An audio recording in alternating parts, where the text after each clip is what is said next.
At the dawn of creation, as narrated in the Bible, God, in his infinite wisdom and power, brought into existence the heavens and the earth, and with them, a myriad of celestial beings. Among these celestial beings was Lucifer, initially created by God as an angel through Jesus Christ. The Gospel of John, 1:3, states clearly the centrality of Christ in creation. Through him all things were made, without him nothing was made that has been made. This verse underscores that, without exception, the creation of angels, including Lucifer, was the work of God through Christ, highlighting divine sovereignty over the entire universe. The Bible also informs us that all angels were created in a state of holiness, perfect in their existence and purpose.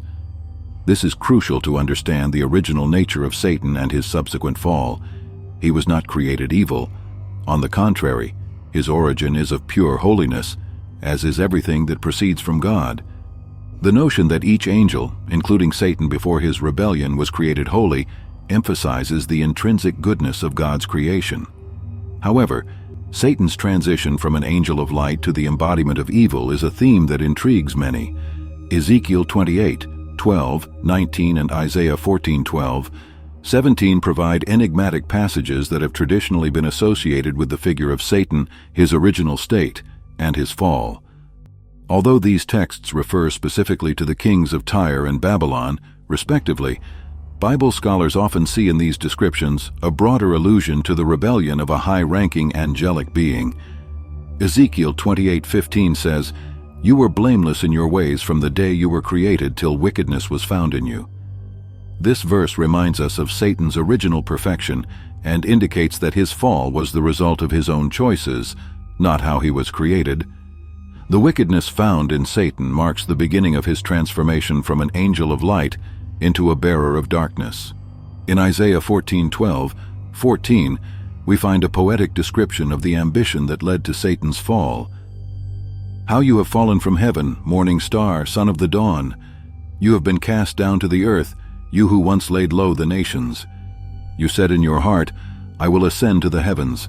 I will raise my throne above the stars of God. I will make myself like the Most High." These "I will" statements reveal the arrogance and pride that corrupted Satan's heart, leading him to aspire to a position above that which had been assigned to him by God. He sought not just equality, but supremacy over his Creator, which is, in essence, the pinnacle of rebellion against God's established order. Satan's fall is a powerful testimony to the freedom God grants his created beings. The ability to choose, even among celestial beings, implies the possibility of rebellion. Satan's trajectory from an anointed cherub to the adversary of God dramatically illustrates the consequences of choosing against divine will. Satan's initial holiness and perfection, as well as his subsequent fall, highlight a central truth. God created an ordered and good universe, but within this cosmos, the freedom of choice can lead to either glorification or desolation. Finally, the narratives of Ezekiel and Isaiah, while rooted in specific historical contexts, transcend their immediate circumstances to touch on universal themes of pride, power, rebellion, and downfall. The story of Satan reminds us of the constant vigilance needed to maintain integrity before God and the inherent danger of pride and self-exaltation. While the creation of Satan and his original nature reflect God's perfection, his story serves as a grim reminder of the deep fissures that rebellion against God can create in the fabric of creation. The rebellion and fall of Satan are pivotal events in the biblical narrative that illustrate not just the transformation of a celestial being, but also the impact of this revolt on the universe created by God. This tragic passage is told with details that intertwine with the fabric of Christian theology, highlighting the gravity of sin and the consequences of rebellion against the Creator. At the heart of this story is the dramatic turn of an angel, initially created in a state of perfection and holiness, into an entity of malice and darkness. The Bible does not detail explicitly the process of this rebellion, but through a careful reading of various texts, we can piece together a picture of this catastrophic fall.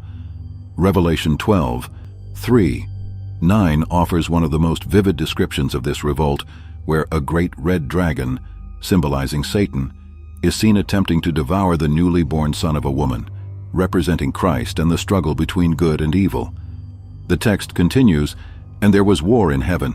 Michael and his angels fought against the dragon, and the dragon and his angels fought back. This passage not only illustrates the celestial battle between the forces of Michael and the forces of Satan, but also specifically mentions that Satan managed to drag a third of the stars of heaven with him, interpreted by many as a third of the angels who joined his rebellion.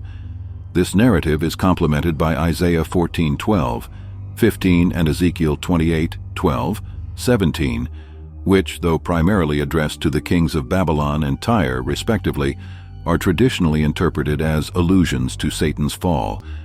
Isaiah recounts the ambition of Lucifer, son of the morning, to raise his throne above the stars of God and be like the Most High, only to be brought down to Sheol.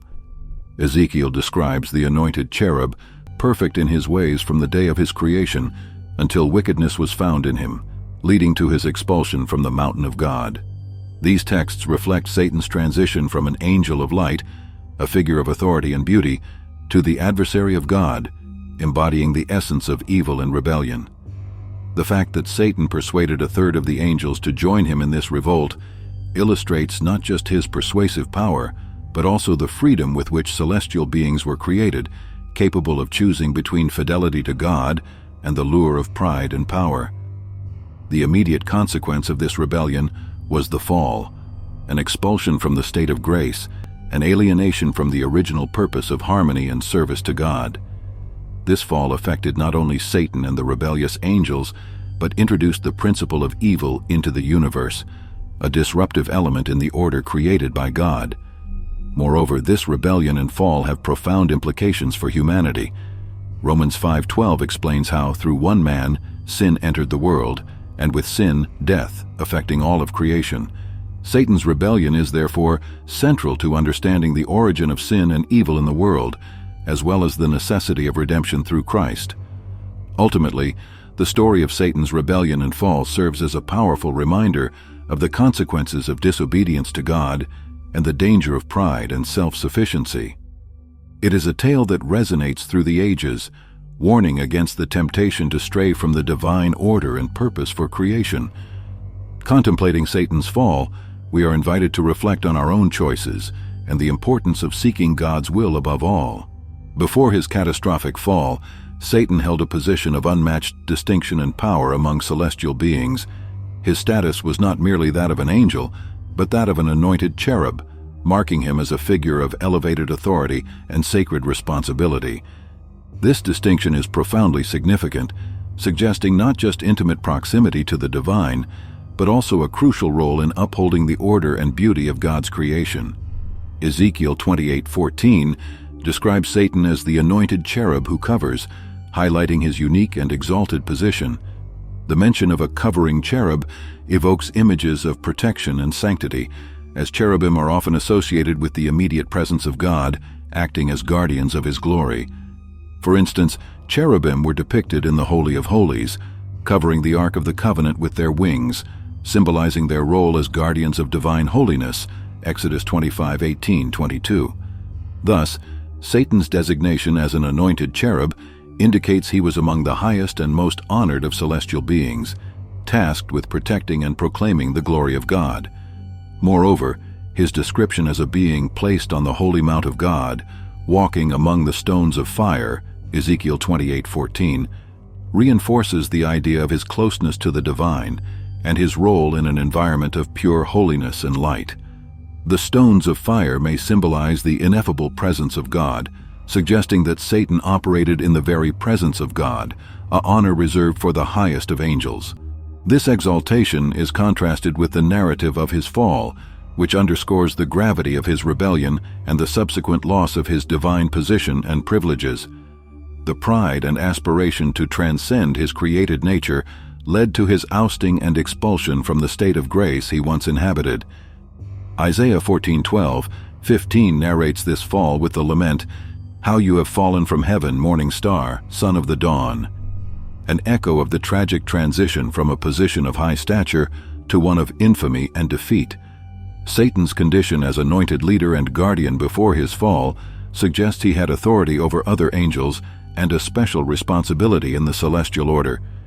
His betrayal and rebellion were not just personal, but affected the celestial order, taking with him a third of the angels, as mentioned in Revelation 12:4, in an insurrection against the divine plan. The key verse of Ezekiel 28:14, therefore, serves as a point of reflection on the gravity of the sin of pride and rebellion. The biblical account of Satan, from his exalted position to his fall, serves as a somber reminder of the consequences of pride and disobedience to God.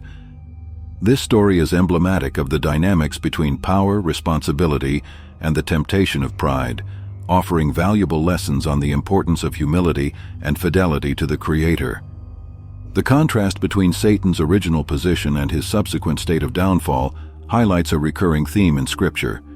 True greatness lies in adherence to God's will and rejection of self-exaltation.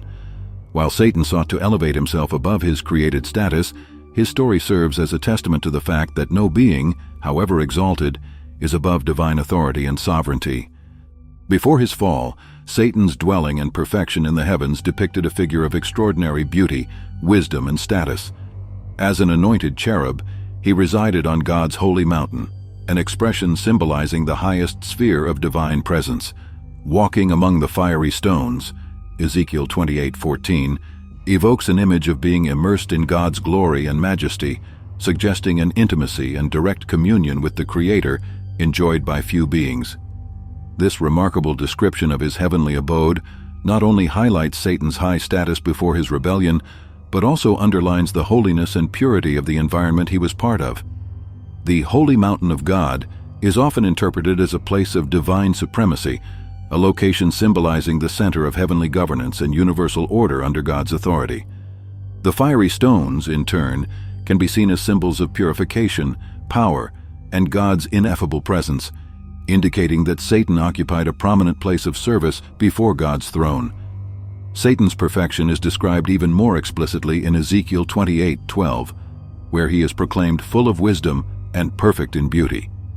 This characterization not only attests to his exceptional intelligence and stature as one of God's most magnificent creations, but also reflects the harmony and order that originally prevailed in heaven before the introduction of sin. Satan was created flawless, a model of beauty and wisdom, embodying the pinnacle of angelic creation. However, Satan's trajectory takes a tragic turn when wickedness was found in him, Ezekiel 28:15. This moment marks a fundamental turn in celestial history, when Satan's hitherto unchallenged perfection is marred by the sin of pride and rebellion. The contrast between his original condition of purity and subsequent corruption underscores one of the deepest truths of Scripture: that sin has the power to disfigure and destroy what was initially good and perfect. The presence of sin in a formerly immaculate being serves as a solemn reminder of the ability of pride and rebellion to corrupt the most sublime of creations. Satan's fall, therefore, is not just an isolated event in celestial history, but an archetype of the struggle between good and evil, between humility and pride, and between fidelity and rebellion against God. The story of Satan, from his dwelling on God's holy mountain to the discovery of sin within him, offers profound reflection on the nature of perfection and its vulnerability to sin. It teaches us that true perfection does not reside in innate beauty or wisdom, but in continual submission and obedience to God's will. Perfection, therefore, is not an immutable state, but a goal to be pursued with humility and reverence before the Creator.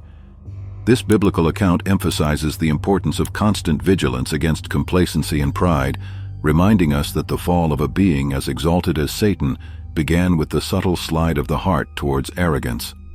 The narrative of his fall is an invitation to reflect on our own vulnerabilities and the need to seek God's grace to remain faithful and integral in our spiritual journey.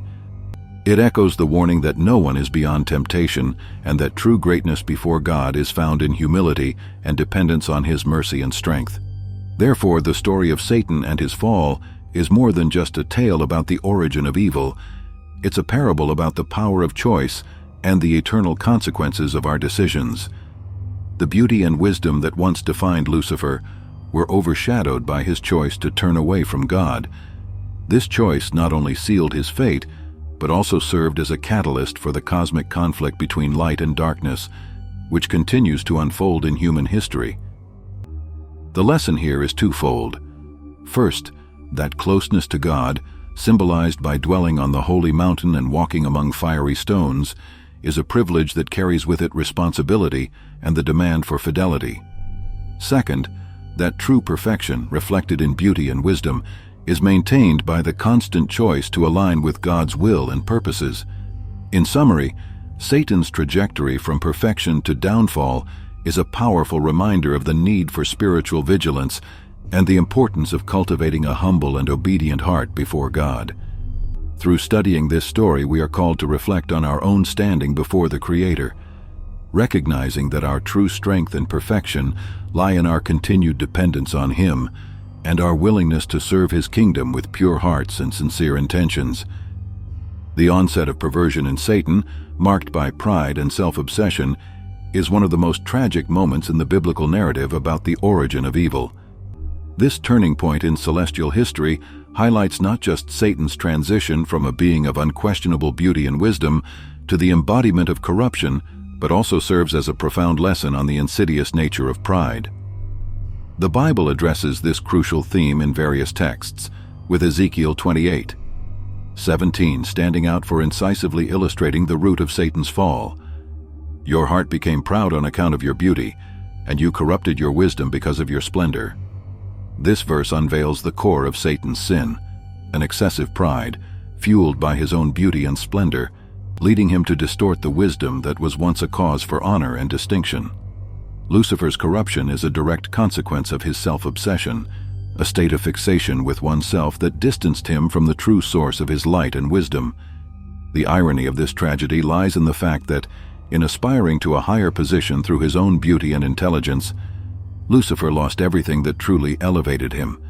This internal perversion is a warning about the danger of allowing pride to cloud our vision and lead us away from God's paths. Isaiah 14:14 offers a complementary view, exposing Lucifer's ambitions in 5 "I will ascend" statements, culminating in the attempt to make himself like the Most High. I will ascend to the heavens. I will raise my throne above the stars of God. I will make myself like the Most High. These verses reveal the magnitude of Satan's rebellion, a rebellion rooted in the desire for self-sufficiency and rejection of divine sovereignty. The sin of pride, therefore, is not merely an isolated act of disobedience, but a fundamental stance that reorients the heart away from gratitude and dependence on God towards an illusory self-deification. Satan's trajectory dramatically illustrates how pride can disfigure a created being's original identity, turning beauty into decay and wisdom into folly. This process of corruption profoundly interrogates the fundamental priorities and loyalties of a being. Satan's story serves as a mirror, reflecting the temptations and dangers all created beings face as they navigate the tension between humility and pride. Satan's choice to glorify himself above his relationship with God is a somber reminder of the inherent fallibility of all beings endowed with free will. The lesson derived from the onset of Satan's perversion transcends the biblical narrative, resonating through the centuries as a warning about the fragility of the created condition and the imperative need for spiritual vigilance. Pride, often considered the deadliest of sins, has the power not only to corrupt individuals, but to trigger chains of events that affect the cosmic order and fundamental relationships within creation. In contrast, the Bible offers a vision of redemption and restoration, grounded in humility and the constant pursuit of divine grace. Through the example of Christ, who, being in very nature God, did not consider equality with God something to be grasped, but made himself nothing, taking the very nature of a servant. Philippians 2:6-7. We are invited to reject the path of self-exaltation and embrace the path of humility and service. Therefore, Satan's story is not just a cautionary tale about pride and downfall, but also an invitation to reflect on our own choices and the invaluable grace that God offers to guide us back to the path of true wisdom and beauty. The punishment and consequences of Satan's rebellion constitute a fundamental episode in the biblical narrative, outlining not only the fate of a being who defied divine sovereignty, but also establishing a precedent for justice and mercy in the universe created by God. Satan's expulsion from God's presence marks the beginning of a fallen existence, a transition from a state of grace to one of separation and alienation. The Bible describes this event with both symbolic and direct language, illustrating the profound ramifications of Satan's rebellion. In Revelation 12:9, we find a vivid description of this expulsion. The great dragon was hurled down, that ancient serpent called the devil or Satan, who leads the whole world astray. He was hurled to the earth, and his angels with him. This verse not only confirms the reality of Satan's punishment, but also reveals the extent of his influence, dragging down a third of the angels from heaven in his fall. This divine act of justice serves multiple purposes within the created order. First, as an affirmation of God's holiness and authority, demonstrating that rebellion against his sovereignty has serious consequences. Second, as a lesson for all creation about the cost of sin and disobedience. Satan's expulsion is therefore both an act of justice and a pedagogical act, intended to reveal the gravity of sin and the necessity of fidelity to God.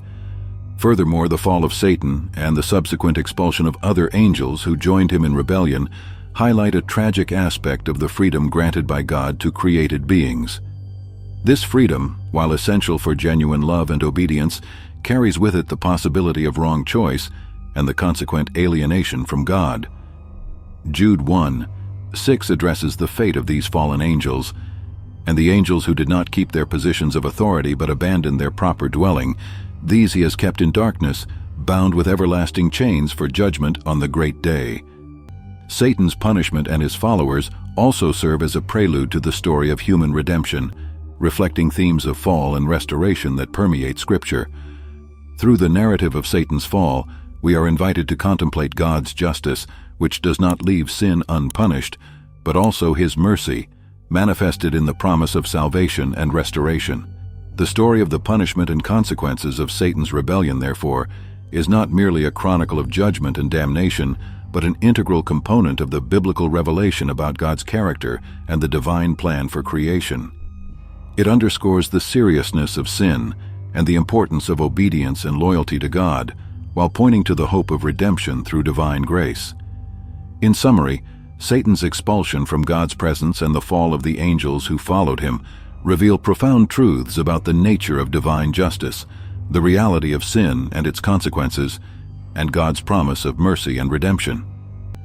These events are fundamental to the biblical understanding of the cosmic conflict between good and evil, serving as a somber reminder of the consequences of rebellion against God, but also as a testament to the hope that lies in the promise of final restoration and reconciliation through Jesus Christ. The nature of Satan's sin is deeply rooted in pride, an insatiable desire to exalt himself above his Creator, replacing divine will with his own. This inclination not only precipitated his fall, but also established the paradigm of sin as a fundamental act of rebellion against God. Satan's pride, his aspiration to a position and authority not granted to him, highlights the essence of sin, the subversion of the order established by God, and the deliberate distancing from his sovereignty. Ezekiel 28:17 plainly exposes this fundamental sin, stating, "Your heart became proud on account of your beauty. You corrupted your wisdom because of your splendor." This verse describes the process by which Satan's pride, fueled by his own beauty and wisdom, led to his corruption. The inversion of values here is notable. Characteristics that should lead to the worship and glorification of God instead become reasons for Satan's self-exaltation. Isaiah 14:14 complements this view, offering a direct insight into Satan's ambitions. "I will ascend to the heavens. I will raise my throne above the stars of God. I will make myself like the Most High." Here, the repetition of "I will ascend" reveals the heart of Satan's rebellion, a relentless desire to usurp God's position and authority, denying his supremacy and seeking to establish himself as equal or superior to the Creator. This desire to ascend above God and to claim for oneself divine authority and glory constitutes the essence of the nature of sin. It's not just the transgression of a specific command, but a heart state rebelling against the nature of the creature-creator relationship. It's an attempt to reverse the created order, placing the creature in the Creator's role, an act of usurpation that assaults the very foundation of the moral and spiritual reality established by God. Satan's sin of pride is particularly instructive because it illustrates how the root of sin lies in the disposition of the heart. Rather than a mere external act of disobedience, sin emerges from an internal stance of rebellion and self-exaltation. This internal nature of sin emphasizes the importance of humility, recognition of God's sovereignty, and submission to His will as antidotes against rebellion. Satan's story and the nature of his sin offer a powerful reflection on the dynamics of pride and rebellion in human experience. Just as pride led Satan to reject his place in the created order, it continues to be a powerful force that can distance people from God. The temptation to place one's own will above God's, to seek self-exaltation rather than the glorification of God, is a constant reality in the spiritual journey. The biblical response to this challenge is clear. Humility, dependence on God, and obedience to His will are crucial for maintaining spiritual integrity and communion with the Creator. James 4:6-7 reminds us, God opposes the proud but gives grace to the humble. Submit yourselves then to God. Resist the devil and he will flee from you. This advice encapsulates the central lesson of Satan's fall. True greatness and security lie not in self-exaltation, but in humble submission to divine will and purpose. The consequences for Satan's followers, both fallen angels and humans who choose the path of rebellion, are explicitly described in the biblical narrative as eternal and irrevocable. The decision to ally with Satan in his rebellion against God is not just an act of defiance, but a choice leading to a dreadful and definitive destiny: the eternal lake of fire. This final destiny for Satan and his followers is a crucial component of Christian doctrine on judgment and redemption, emphasizing the gravity of sin and divine justice. Matthew 25:41 provides one of the clearest pronouncements on this destiny.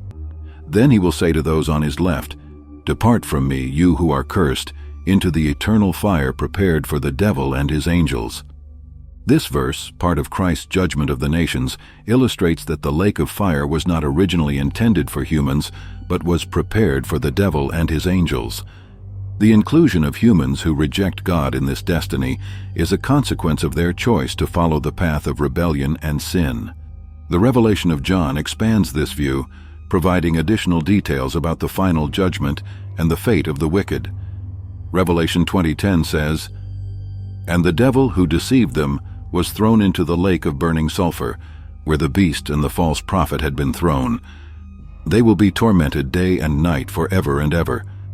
This verse not only reaffirms Satan's final destiny, but also highlights the eternal aspect of the punishment, an endless torment awaiting all those who oppose God.